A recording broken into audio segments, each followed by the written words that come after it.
അപ്പോൾ എല്ലാവർക്കും കലവിലെ ക്രിയേറ്റീവിൻ്റെ പുതിയൊരു വീഡിയോയിലേക്ക് സ്വാഗതം. അപ്പോൾ നമ്മൾ അപ്ഡേറ്റ് സ്കോറിൻ്റെ പുതിയൊരു എപ്പിസോഡായിട്ടാണ് വന്നിട്ടുള്ളത്. അപ്പോൾ നമുക്ക് ഇന്നത്തെ അപ്ഡേറ്റുകളൊക്കെ നോക്കാം. ഏതാ ആദ്യത്തെ അപ്ഡേറ്റ്? ആദ്യത്തെ അപ്ഡേറ്റ് ലാലേട്ടൻ്റെ തന്നെയാണ്. സമീർ താർ ഇപ്പോൾ കലിക്ക് ശേഷം അദ്ദേഹത്തിൻ്റെ ഒരു സിനിമ വന്നിട്ടില്ല. വലിയൊരു ഗ്യാപ്പ് തന്നെയാണ്. സിനിമാറ്റോഗ്രാഫറായിട്ട് സിനിമ വന്നു, പക്ഷേ ഡയറക്ടറായിട്ടൊരു സിനിമ വന്നിട്ടില്ല. അപ്പോൾ അദ്ദേഹത്തിൻ്റെ ഫിലിമോഗ്രാഫി തന്നെ നല്ല രസമാണ്. എന്താ വെച്ചാൽ അപകുരിശി ആവട്ടെ, നീലാകാശം പച്ചക്കടലാവട്ടെ, കാര്യമാവട്ടെ, എല്ലാത്തിനും കുറച്ച് സെപ്പറേറ്റ് ഫാൻ ബേസ് ഉണ്ട്. അദ്ദേഹം മോഹൻലാലിന് വേണ്ടിയിട്ട് ഒരു സ്റ്റോറി നരേറ്റ് ചെയ്തു നമുക്കൊരു വാർത്തയുണ്ട്. സ്റ്റോറി നരേറ്റ് ചെയ്തൊന്നും ലാലേട്ടൻ അത് ഇഷ്ടപ്പെട്ടു എന്നും കേൾക്കുന്നുണ്ട്. അതിപ്പോ ലാലേട്ടൻ്റെ ഒരു ഇപ്പോഴത്തെ ഒരു ടൈം ലൈൻ അനുസരിച്ച് പുതിയ പുതിയ പ്രോജക്റ്റുകൾ വരുന്നത് ഭയങ്കര എക്സൈറ്റിംഗ് ആയിട്ട് തോന്നുന്നു. മോഹൻലാൽ 2.0 കാരണം നമ്മൾ എക്സ്പെക്ട് ചെയ്യാത്ത ഇപ്പോൾ എന്താ പറയുക, കൊച്ചി ഗ്യാങ്, ട്രിവാൻഡ്രം ഒരു ഗ്യാങ് വലിയ പുള്ളി എല്ലായിടത്തും നിന്ന് ഇപ്പോൾ ഡയറക്ടേഴ്സിനെ സെലക്ട് ചെയ്യുന്നുണ്ട്. അത് നല്ലതാണ്, അത് അങ്ങനെ തന്നെ വരാം. മോഹൻലാൽ അങ്ങനെ വെറൈറ്റി പ്രോജക്റ്റുകൾ ചെയ്യുന്നത് മോഹൻലാലിനും മലയാള സിനിമക്കും നല്ലതാണ്. അതെ, സിനിമ അത് ഇൻഡസ്ട്രി വളരെ അതിനനുസരിച്ചിട്ട്. ഇനി അടുത്തത് ജനനായകന്റെ അപ്ഡേറ്റ് ആണ്. ജനനായകന്റെ ഓഡിയോ ലോഞ്ച് ഡിസംബറിലേക്കാണ് പറയുന്നത്. അത് മലേഷ്യയിലാവും ഉണ്ടാവുക എന്നാണ് ഇപ്പൊ പറയുന്നത്. സാധാരണ പുള്ളി നെഹ്റു സ്റ്റേഡിയം ആണ് സ്ഥിരം, വേറെ ടൈപ്പായിട്ട് ചെയ്യാനാണ്. ആക്ച്വലി എന്താ സംഭവം വെച്ച് കഴിഞ്ഞാൽ രാഷ്ട്രീയം തന്നെയാണ് സംഭവം. കാരണം പുള്ളിയുടെ കഴിഞ്ഞ സിനിമയാണെങ്കിലും അതിന് മുമ്പ് വന്ന ലീവ് ആണെങ്കിലും ഇവിടെ അവർക്ക് നമ്മൾക്ക് ഈ ഗവൺമെൻറ്റിൽ നിന്ന് അപ്രൂവൽ കിട്ടണമല്ലോ ഇത് നടത്താനുള്ളത്. അപ്പോൾ ഗവൺമെൻറ്റിൽ നിന്ന് അപ്രൂവൽ കിട്ടിയിട്ടില്ല. അപ്പോൾ ഇവിടെ നടത്താനുള്ള ഗവൺമെൻറ് അപ്രൂവൽ കിട്ടേണ്ട ആവശ്യമുള്ളൂ. മലേഷ്യ നടത്താൻ തമിഴ്നാട് ഗവൺമെൻറ് ആവശ്യം വരുന്നില്ലല്ലോ. അതിപ്പോ എന്താണെന്ന് വെച്ച് കഴിഞ്ഞാൽ നെഹ്റു സ്റ്റേഡിയം ആകുമ്പോൾ പിന്നെ കുഴപ്പമില്ല. പക്ഷേ ഇപ്പൊ മാസ്റ്ററിന്റെ ഒക്കെ ഓഡിയോ ലോഞ്ച് കാണുന്ന സമയത്ത് കുറച്ച് പ്രശ്നം. കാരണം ഇത്ര ആൾക്ക് കോവിഡ് ടൈമിലും കൂടിയായിരുന്നു ഉള്ള ഒരു ഇതില് അതിനേക്കാൾ കൂടുതൽ അതിന്റെ ഇരട്ടിയുടെ ആൾക്കാർ വന്നതിന്റെ ഒരു പ്രശ്നം ഉണ്ടായിരുന്നു. അപ്പൊ അദ്ദേഹം ഒരു വേദിയിൽ സംസാരിക്കാൻ വരികയാണ് എന്നുള്ളത് ആളുകൾ ഓട്ടോമാറ്റിക്കലി. ഇതിന്റെ ഇടയിലുള്ള ആൾക്കാർ കുറച്ച് പ്രശ്നം എന്താ വെച്ച് കഴിഞ്ഞാൽ ഈ ഓഡിയോ ലോഞ്ച് എന്ന് പറഞ്ഞാൽ ആക്ച്വലി ഫ്രീ പാസ് ആണ്. പക്ഷെ ഇതിന്റെ ഇടയിലുള്ള ആൾക്കാരാണ് ഇത് ക്യാഷിന് വിൽക്കുന്നത്. പക്ഷെ അതെന്താ പ്രശ്നം എന്താ വെച്ചാൽ ഈ പഴി കേൾക്കേണ്ടി വരുന്ന ഈ നടനും സംവിധായകനും പ്രൊഡക്ഷൻ ടീമായിരിക്കും. എന്തായാലും ഇപ്രാവശ്യം എന്തായാലും ഓഡിയോ ലോഞ്ച് മലേഷ്യയിൽ പറയുമ്പോൾ ഇച്ചിരി ഗ്രാൻഡ് ആയിരിക്കും എന്തായാലും. പിന്നെ അനിരുദ്ധിന്റെ മ്യൂസിക് ആണല്ലോ, അത്യാവശ്യം നല്ല ഗാനങ്ങൾ ആ സിനിമയിൽ ഉണ്ടെന്ന് എക്സ്പെക്ട് ചെയ്യണം. അടുത്ത നമ്മുടെ പൃഥ്വിരാജിന്റെ സന്തോഷ് ട്രോഫി കുറച്ച് ഏർലി അനൗൺസ്മെന്റ് ആയിരുന്നു. നമ്മുടെ ഗുരുവായൂർ അമ്പലനാൾക്ക് ശേഷം അനൗൺസ്മെന്റ് നടത്തിയ സിനിമയാണ്. അങ്ങനെ ആ സിനിമ ഷൂട്ട് സ്റ്റാർട്ട് ചെയ്യാൻ പോവുകയാണ്. ഇവിടുന്ന് സെപ്റ്റംബറിൽ സിനിമയുടെ ചിത്രീകരണം ആരംഭിക്കും. നമ്മുടെ വിപിൻ ദാസ് എന്താ പറയുക, ഗുരുവായൂർ അമ്പലനാൾക്ക് ശേഷം സംവിധാനം ചെയ്യുന്ന അതിൽ നായകനായിട്ട് പൃഥ്വിരാജ് വരുന്ന സിനിമ. സന്തോഷിന് ഒരു ട്രോഫി കിട്ടുന്നതാണ് സിനിമയുടെ കഥ എന്ന് പറഞ്ഞിരുന്നു. എന്ത് ട്രോഫിയാണ് കിട്ടുന്നത് നമുക്ക് കാണാൻ കാത്തിരിക്കും. അത് ആയിരിക്കട്ടെ. പിന്നെ പൃഥ്വിരാജിനെ വെച്ചിട്ട് പുള്ളിക്ക് അത് നല്ല. അതെ അതെ. അടുത്ത് നമ്മുടെ സ്പൈഡർമാൻ ബ്രാൻഡ് ന്യൂയുടെ കാസ്റ്റ് വന്നത് മുതൽ സിനിമയുടെ ഓരോ അപ്ഡേറ്റ് എങ്ങനെയാണ് ഇത് ഉണ്ടാവുക എന്നുള്ളത്. കാരണം ലാസ്റ്റ് വന്ന 3 സിനിമകളും അത്ര ഗംഭീരമാണ്. അവസാനം വന്നത് പറയണ്ട. അപ്പോൾ എന്താന്ന് വെച്ച് കഴിഞ്ഞാൽ ഇനി അതിന് ശേഷം നോവേ ഹോമിൽ എവിടെ സ്പൈഡർമാൻ എത്തി നിൽക്കുന്നത് അത് മുതലുള്ള.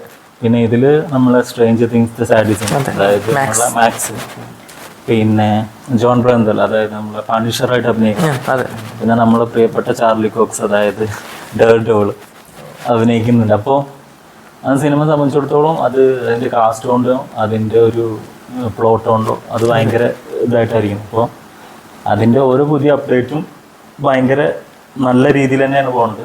സ്പൈഡർമാൻ്റെ ഷൂട്ട് ഇപ്പോൾ അടുത്ത ആഴ്ച സ്റ്റാർട്ട് ചെയ്യുന്നുള്ളതാണ്. 2026 ഡേറ്റ് പറഞ്ഞുള്ളൂ. പക്ഷേ ഡേറ്റ് ചിലപ്പോൾ മാറും. കാരണം ഡൂംസ്ഡേ ഇത് അതുപോലെ ഒരു അൺടൈറ്റ് പ്രൊജക്ട് ഉണ്ട് മാർവൽ ഫിലിംസിന് എല്ലാ സിനിമകളും ആണല്ലോ. ഒരു അൺടൈറ്റിൽ പ്രൊജക്ട് ഉണ്ട് മാർവലിൻ്റെ അല്ലേ. മിക്കവാറും നമ്മുടെ ഡോക്ടർ സ്ട്രേഞ്ചിന്റെ മൾട്ടിവേഴ്സ് ഓഫ് മാഡ്നസിന്റെ സെക്കൻഡ് പാർട്ടായിരിക്കും. എന്തായാലും 2026 സിനിമ റിലീസ് ഉണ്ടാവുക. അതുപോലെ തന്നെ നമ്മുടെ കിങ്ഡം സിനിമ ഈ വരുന്ന 31 റിലീസ് ആവുകയാണ്. വിജയ് ദേവരെ കൊണ്ടട അനിരുദ്ധാണ് മ്യൂസിക് ചെയ്യുന്നത്. ഭയങ്കര ലാസ്റ്റ്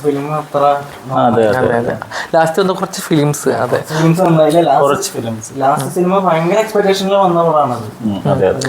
അതെ. പക്ഷെ ഈ സിനിമയ്ക്ക് വേണ്ടിട്ട് അദ്ദേഹം ചെയ്ത നമ്മുടെ വർക്കൗട്ടിന്റെ വീഡിയോ ഉണ്ടല്ലോ, പുള്ളിക്കാരൻ നല്ല കഷ്ടപ്പെട്ടിട്ട് തന്നെ വർക്കൗട്ട് ചെയ്തിട്ടുണ്ട്. അത് ചെയ്ത സ്റ്റണ്ട്സ്. അതെ, സ്റ്റണ്ട് അത്യാവശ്യം നമ്മുടെ ധനുഷിന്റെ അടുത്ത പടത്തെ പറ്റി വാർത്ത ഉണ്ടായിരുന്നല്ലോ. ധനുഷിന്റെ അടുത്ത സിനിമ എന്ന് പറയുന്നത് എച്ച് വിനോദിന്റെ പടം. അത് കുറച്ച് ഒരു 3 വർഷത്തോളായി ആ സിനിമ ഇപ്പോ ജനനായകന് ശേഷം ആ സിനിമ ഇതിനെ പറ്റിയിട്ട് ഇരിക്കാൻ പോകുന്ന. പക്ഷെ ആക്ച്വലി എന്താ പറയാ, ചെയ്യുന്നത് ലക്കി കേട്ടോ. കാരണം വെച്ച് കഴിഞ്ഞാൽ പൊതുവെ ധനുഷ് ഇങ്ങനെ ചെയ്യുമ്പോൾ ഡയറക്ടർ ലോക്ക് ചെയ്തൊക്കെ ചെയ്യാം, വേറൊരു പടം ചെയ്യാം. ഇപ്പൊ നമ്മുടെ റീസെന്റ് വന്ന പോർത്തോളിന്റെ ഡയറക്ടറുടെ കാര്യം അറിയാലോ. പക്ഷെ ഈ സമയത്തിനുള്ളിൽ പുള്ളിക്ക് അജിത്തിനെ വെച്ചിട്ട് പടം ചെയ്യാൻ പറ്റി, വിജയനെ വെച്ചിട്ട് പടം ചെയ്യാൻ പറ്റി. അപ്പൊ അത് 2 വയസ്സ് ആസിനെ വെച്ച് പടം ചെയ്യാൻ പറ്റി. അപ്പൊ ആ കാര്യത്തിൽ പുള്ളി ലക്കിയാണ് സത്യം പറഞ്ഞു കഴിഞ്ഞാല്. നമ്മുടെ സാംസിയേഴ്സ് ആണ് ഈ എന്താ ന്യൂസ് പുറത്ത് വിട്ടത്, പുള്ളിയാണ് ആ സിനിമ ചെയ്യണം എന്നുള്ളത്. അപ്പോൾ എന്തായാലും നല്ല പടമാവട്ടെ. ആക്ച്വലി ഇത് നല്ല കാര്യമാണ്. എന്താ വെച്ച് കഴിഞ്ഞാൽ ഇപ്പോൾ നമ്മുടെ വെങ്കട് പ്രഭുവിൻ്റെ ഒക്കെ സിറ്റുവേഷൻ കണ്ടില്ല, ആ സമയത്തൊരു പടം നമ്മൾ ലോക്ക് ചെയ്ത് വെക്കണം, ഇല്ലെങ്കിൽ അടുത്ത പടം ആവാൻ വെച്ചാൽ ടൈം എടുക്കും. ഇനിയിപ്പോൾ സൂര്യയുടെ സിനിമയുടെ അതെ, ഇപ്പം നമ്മുടെ വെങ്കേറ്റൂരുടെ പടത്തിൻ്റെ സൂര്യ 46 സിനിമ, അതെ അതെ, ആളുടെ ക്യാരക്ടർ പോസ്റ്റർ വന്നിട്ടുണ്ട്. നല്ല രസമായിട്ട് ട്രിംഡ് ലുക്കാണ് വന്നിട്ടുള്ളത്. ഒരു 1000 വൈബ്, അത്ര യങ് ആയിട്ട് 50 വയസ്സായി എന്നുള്ളൊരു കാര്യം തോന്നിപ്പിക്കുന്നില്ല. ഇതിപ്പോ നമ്മുടെ കറുപ്പിന്റെ കാര്യം പറഞ്ഞ ഇപ്പൊ ആദ്യം ടൈറ്റിൽ ടീച്ചർ വന്നു, ടൈറ്റിൽ ഇത് വന്നു, ആദ്യം ടൈറ്റിൽ വന്നു, പിന്നെ ലുക്ക് വന്നു, പിന്നെ ഇതിപ്പോ ആദ്യം ലുക്ക് വന്നു, ഇനി ടൈറ്റിൽ. അതെ, ടൈറ്റിലൊക്കെ മിക്കവാറും എന്താ പറയാ കറുപ്പ് സിനിമയുടെ റിലീസിന് ശേഷമായിരിക്കും ഉണ്ടാക്കുക, കാരണം ഇല്ലെങ്കിൽ അത് ഈ സിനിമയെ ബാധിക്കുമല്ലോ. അത് നമ്മളിപ്പോ കഴിഞ്ഞ ഇവിടെ നമ്മൾ പറഞ്ഞിട്ടുണ്ടായിരുന്നു നമ്മുടെ എന്താ പറയാ ജിത്തുമാധവന്റെ സിനിമയുടെ കാര്യം. ആ സിനിമയുടെ അനൗൺസ്മെന്റ് വരാതിരിക്കാൻ കാരണം ഇത് തന്നെയാണ്.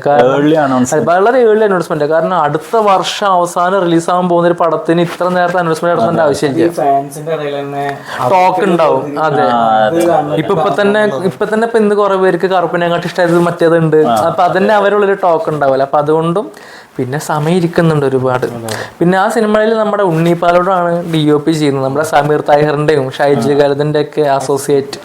മോഹൻലാൽ ജീത്തു ജോസഫ് ഫിലിം റാമിന്റെ ഒരു കാര്യം എന്താണെന്ന് വെച്ച് കഴിഞ്ഞാൽ ആ സിനിമ ഒരു ലാർജ് സ്കെയിലിൽ UK തുടങ്ങി ഷൂട്ട് തുടങ്ങിയിട്ട് പല വിദേശ രാജ്യങ്ങളിലും ഷൂട്ട് ഉണ്ടായിട്ട് കുറെ മുന്നേ ഷൂട്ട് തുടങ്ങി, കോവിഡിന് മുൻപ്. ഋഷ കൃഷ്ണൻ, ഇന്ദ്രജിത് സുകുമാരൻ ഉൾപ്പെടെയുള്ള ആൾക്കാർ അഭിനയിച്ച് അത് ഭയങ്കര വലിയ സ്കെയിലുള്ള ഒരു സിനിമ. അതെ, 2 വോള്യങ്ങളായിട്ട് പുറത്തു വരുന്ന പറഞ്ഞു. അപ്പോൾ പക്ഷെ അതിന്റെ പ്രൊഡക്ഷൻ കോസ്റ്റ് ആണ് അതിന് സത്യം പറഞ്ഞു കഴിഞ്ഞാൽ ഒരു ബാധ്യതയായിട്ട് വന്നത്. അപ്പോൾ ഒരു പാർട്ടിൽ സ്റ്റാർട്ട് ചെയ്തിട്ട് പിന്നെ 2 പാർട്ട് ആക്കിയ സിനിമയായിരുന്നു.